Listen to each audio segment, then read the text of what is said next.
Yesterday, December 7th, 1941, a date which will live in infamy. The United States of America was suddenly and deliberately attacked by naval and air forces of the Empire of Japan. Planes were coming in, torpedoes were exploding against the sides of warships. One Japanese high-level bomber dropped what? Pearl Harbor became strategically important with the Spanish-American War and the United States gaining new overseas possessions such as the Philippines and Guam. These were taken from the Spanish in the Spanish-American War of 1898. The Hawaiian Islands are roughly halfway between the Philippines and the United States west coast. Whoever controlled the Hawaiian Islands basically could cut off United States communications with its possessions and could also threaten the west coast. So the Hawaiian Islands were annexed by the United States in 1899. The naval base was started shortly thereafter with a coaling base, and as time went on, the base there became larger and larger. The United States fleet was based in Hawaiian waters, beginning with a small increment in the fall of 1939 with the Hawaiian detachment, and the fleet operated in that area for Fleet Problem 21 in 1940, and the fleet was retained there to base on Pearl Harbor, most thought as a deterrent to Japan. The Japanese are facing obvious resistance from the U.S. government for Japanese policies in China and in Southeast Asia. The U.S. government is saying, stop fighting in China. The Chinese people have done you no wrong. Why are you there? Stop this aggression. Japan felt increasingly threatened as 1941 proceeded by cutting off of natural resources that could fuel the war machine. After all, they'd been at war with China since 1937. The U.S. government tightens trade embargoes against Japan, so that no longer can Japanese companies get access to credits from the United States, they cannot get access to scrap metal from the United States, and they cannot get access to oil from the United States. That oil problem for the Japanese is a key one. Without oil, they cannot support their war that's going on already in China. You must understand is that the attack on Pearl Harbor was an ancillary movement to what was called the movement to the south. The Japanese were primarily interested in the raw materials of the Netherlands East Indies, which has large amounts of oil, plus Malaya, which has rubber, tin, tungsten, the items needed for a modern industrial state. Isoroku Yamamoto was commander-in-chief of the combined fleet of the Japanese Navy, a very skillful, accomplished naval officer. He had duty in the United States. He knew the American capabilities. He knew the American mind. He was a gambler. He loved to play Japanese games that involved risk-taking, and this was the biggest risk of his life. Well, you must understand in Japanese military tradition, the surprise attack is very much a part of their military thinking. The most famous one being in 1905 at Port Arthur during the Russo-Japanese War. Admiral Yamamoto insisted that the attack on Pearl Harbor take place. The Japanese plan was very well conceived tactically. Commander Genda was brilliant in that regard, knew that it would take a combination of torpedo planes, dive bombers, high-level bombers, and a fighter cover to bring this off. And they knew that Pearl Harbor had very shallow water, would not be conducive to firing normal aerial launch torpedoes, so they had to fix fins to their torpedoes so that they would run more shallowly and would not go into the mud of Pearl Harbor. They had to get together a logistic force that included oilers to refuel the ships. They had accompanying escort ships, gathered them all up in the North Pacific in the Kurile Islands and practiced dive bombing, practiced firing torpedoes, and were kept there sort of on a leash until found out the results of the Japanese diplomatic efforts. Ambassador Nomura and the envoy Kurusu were in Washington talking with Secretary of State Cordell Hull, trying to get some modus vivendi, some way that the two nations could coexist peacefully, and then the signal would go out at a certain date in late November if they couldn't work something out, and indeed that's the way it happened. The Japanese force departs from the northern part of Japan, where it had been concealed from American view for a period of about a month beforehand. It leaves in late November 1941, sailing by a northern course across the Pacific Ocean that will bring it into a striking position from the north of Hawaii, not from the west of Hawaii, but from the north of Hawaii, beginning on the 23rd of November 1941. And on the way, it maintains absolute radio silence. Its mission is to attack Pearl Harbor, but it does not transmit any signals to betray its position.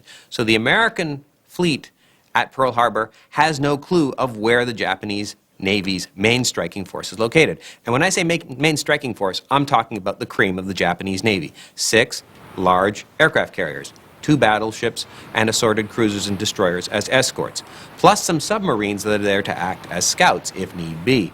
There were about 350 aircraft on the Japanese aircraft carriers that could be used for a strike against Pearl Harbor. One of the questions that always comes up with regard to Pearl Harbor is, why was the fleet so unprepared? The problem was, the mindset was, it couldn't happen here. Look at the map, you'll see how far away Hawaii is from Japan, or the Western Pacific.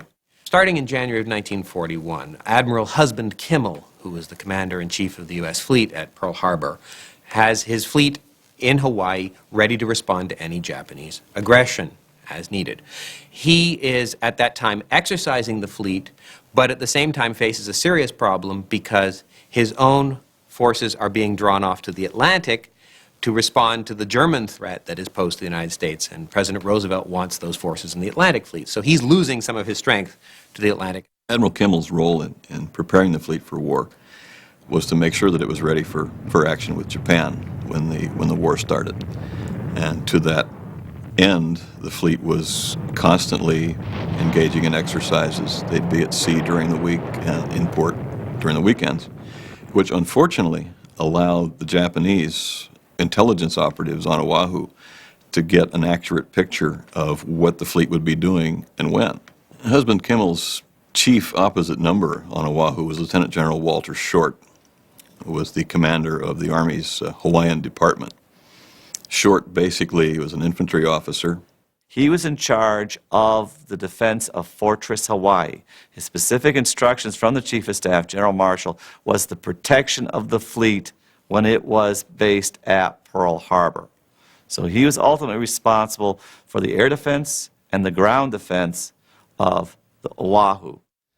He saw his main duty as guarding against sabotage on Oahu, which meant that his aircraft would be parked close together. There was not a great understanding on his part of his mission, which basically was to defend the fleet. He had set up 3 levels of alert. Level 1, which was defense against sabotage. Level 2, which was defense against sabotage and air attack. And level 3, which was defense against invasion of Oahu or the Hawaiian Islands. At the time of the attack, his defense level was level 1.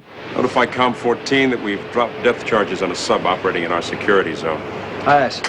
Probably the most overt warning that the Americans had as the attack approached came when the USS Ward attacked a Japanese midget submarine outside the harbor in an area where no American submarines were supposed to be. The commanding officer of the Ward, Lieutenant Commander Outerbridge, sent in a message, said that he had attacked a submarine. He made it clear that it was a submarine, not an unidentified object. Lieutenant Kaminsky, back at Pearl Harbor, tried to get the word passed on, but people were just not in a mindset to respond quickly. They weren't on an alert war footing because they had not had the idea in mind that attack was imminent. There were a variety of warnings received by the commanders in Hawaii before the Pearl Harbor attack that could have been read to say that an attack was on the way. Certainly, there's a warning about sabotage that comes in November of 1941, but in fact, there are war warnings that you can argue go back to January of 1941 with the potential that something could take place. Indeed, Admiral Husband Kimmel had replaced his predecessor because his predecessor said the base at Pearl Harbor is too vulnerable and the Navy there is too vulnerable. We can be attacked here. The most immediate warning, however, and the one that is perhaps the most controversial, is the warning that comes on the morning of December 7th. It's transmitted from General George Marshall and Admiral Harold Stark, the Chief of Staff of the Army and the Chief of Naval Operations, on the morning of December 7th from Washington. And it's sent to all of American Pacific bases at that time. It is received, however, and sent through civilian channels because the messages are not transmittable through military channels on the morning of 7 December. As a consequence, the message takes its time and is received at the American Naval Headquarters far too late for it to be any good after the Japanese attack has gone in and left. Admiral Kimmel and General Short taking the major thrust of the blame, there are many who feel that this was unfair, that there was blame to go all around. The others, however, feel that Kimmel and Short were the men on the scene. So Short and Kimmel were the men on top. They were responsible. Did they fully utilize the assets and resources they have? Those are those who argue said no. The war warning of 27 November 1941 should have given them enough notice to say, well, I have to be prepared for everything, not just sabotage. Admiral Husband Kimmel was the Commander-in-Chief of the Pacific Fleet. He was vaulted over a number of more senior officers to take that post. He relieved Admiral James O. Richardson in February of 1941. He was a detail man. He was obsessed with details, down to rounds of ammunition expended in target practice. Microscopically focused on readiness training to the detriment of the readiness of the fleet. He was so focused on his offensive job when the war started that defensive preparations were not part of his mindset. One of the things that's seized upon by the conspiracy theory proponents is that the Americans had the ability to break Japanese codes and read Japanese messages. That was primarily the Japanese diplomatic messages. We were not able to read the Japanese naval operational messages, and there's still some controversy, people who believe that we were. There are two schools of historic thought on the attack on Pearl Harbor. One is the traditional historians, and the movie Toratora tends to follow their interpretation of the attack on the island of Oahu. The other school of thought is what are usually called the revisionist historians. The revisionists tend to feel that President Roosevelt, through various factors, including the Purple Codes, knew about the attack beforehand. But because he wanted to bring the United States into the Second World War and was facing an isolationist Congress, kept this information from the commanders at Pearl Harbor and allowed the attack to happen and bring the United States into the war. Ambassador Grew was the United States ambassador to Japan. In January 1941, Ambassador Grew claimed that he was approached by a Peruvian ambassador who claimed that he had heard a conversation that if the negotiations, which had been going on between the United States and Japan, did not really prove fruitful for the Japanese point of view, that they would have attacked Pearl Harbor. This was never, ever confirmed. There are people who believe that Franklin Roosevelt, in effect, sacrificed the Pacific Fleet to get the United States into World War II. I think that this is a seriously flawed explanation for what happened at Pearl Harbor. For Franklin Roosevelt to actually sacrifice 2,400 Americans to get the United States into World War II is hard for me to believe at all. He was very loyal to the American public as a president, first and foremost. And why would Franklin Roosevelt want to start off American involvement in World War II with an American defeat? When Franklin Roosevelt had met with Winston Churchill in August of 1941 in Argentia, Newfoundland, at the Atlantic, where they signed the Atlantic Charter, His main concern was not Japan. His main concern was Germany. Franklin Roosevelt was very interested in getting the United States involved in a war with Germany. But this was not the German Navy or the German Air Force attacking Hawaii. It was the Imperial Japanese Navy. In other words, it was an opponent completely different from the one he wanted to fight at that time.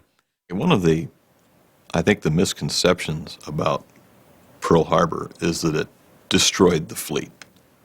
The total number of ships actually lost to the war effort was very small.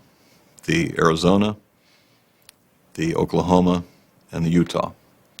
But almost every other ship was either repaired or rebuilt and re-entered the fight. Another thing that was looked at as probably providential was that the fleet was actually in Pearl Harbor. Had the fleet been at sea or off Lahaina, which was the alternative anchorage for the fleet, which are deep water areas, any ship sunk in those waters would be lost. You would never recover the ship, not the least of which you'd never recover a crew. Another factor that is good to keep in mind is that the aircraft carriers were not in port. For a sailor, the idea of being trapped in a sunken ship is probably one of the most horrifying thoughts or scenarios that one can contemplate. The Oklahoma, because she did not counterflood, there were other battleships that took many heavy hits, but because of what's called counterflooding, where you flood the other side of the ship where we're taking the holes, the ship will sink on an even keel. But for various reasons, this did not happen on the Oklahoma. She took 7 torpedoes, and so she turns turtle. Sailors that were trapped on the lower decks, they did not know whether or not they would be saved, and some of them were not. When the Oklahoma was salvaged, eventually they did find sailors in dry compartments who had lived for many, many days after the attack. The attack, in many cases, tore families apart. You lost loved ones, in some cases sets of brothers on board the same ship on the Arizona. There were several sets of brothers who were killed the same morning.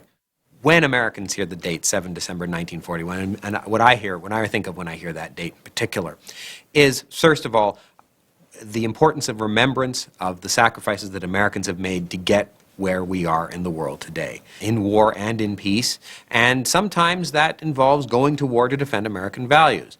That means that Pearl Harbor, to me at least, represents a fundamental time that we should recall, not as a time to hate anyone in the world, but to remember that sometimes we have to work very hard to protect our interests, to protect ourselves, and to protect what we value, most importantly, our values in the world, and to fight for. And I think that it serves as a prime example of what the United States can be and how the United States can work to defend and protect those values for the rest of time.